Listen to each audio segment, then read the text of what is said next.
Hi, this is Real Estate Ron with another installment of buying a home with no or low money down. There are plenty of programs out there that allow you to buy a home with very low money down or no money down.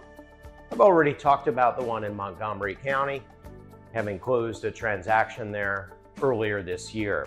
In addition, Philadelphia has their own program. You can qualify for up to $25,000 of down payment, closing cost assistance there, as long as the buyers have a combined income of less than $196,000 a year. Delaware County has a program, Chester County has a program. Talked about the Montco program already. Great programs out there. If you want to learn more about low money down purchases and grant money, come to my workshop on Wednesday here at my office in Westchester. I have a lender who has deep expertise in these programs and has a track record of closing them.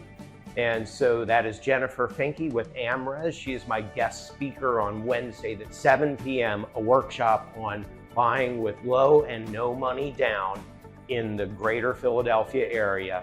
I'm Real Estate Ron. You heard it here first.